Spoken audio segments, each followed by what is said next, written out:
COP26, the 26th Conference of Parties, is the coming together of world leaders to address the burning global issue of climate change.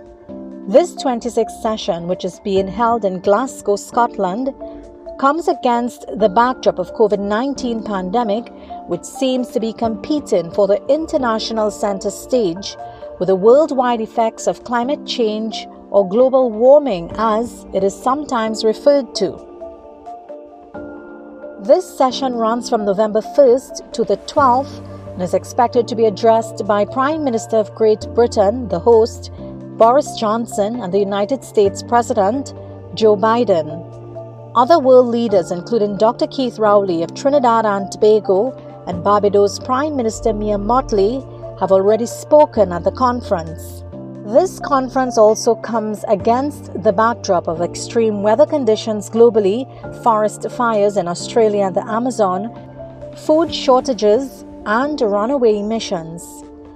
This conference also sees the United States of America making an appearance after former President Donald Trump had withdrew America's support for the Climate Change Accord, which was signed in 2016 in Paris among 196 countries and has been referred to as the Paris Agreement.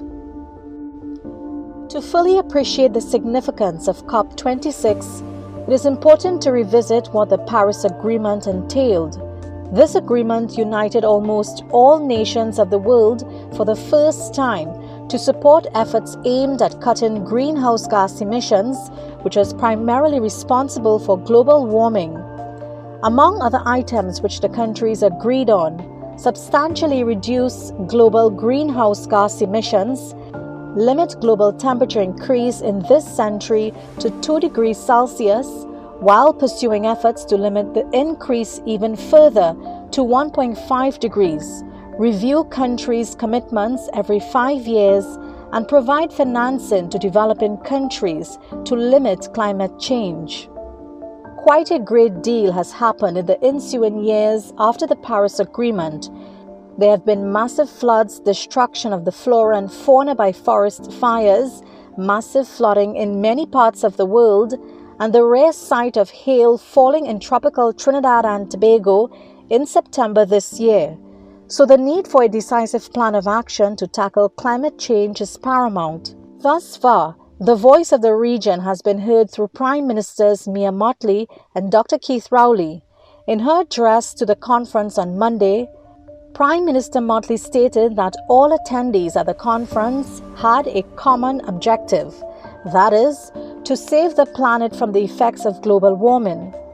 She further added that the COVID-19 pandemic has shown the world the need to find solutions for global problems, which is what global warming is.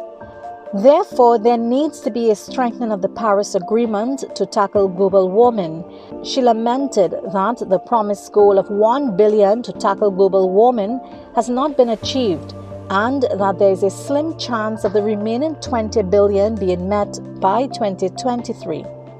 PM Mottley also bemoaned that the funding for the Caribbean to tackle global warming has declined by 25%, and this could result in loss of life and livelihoods for the Caribbean people.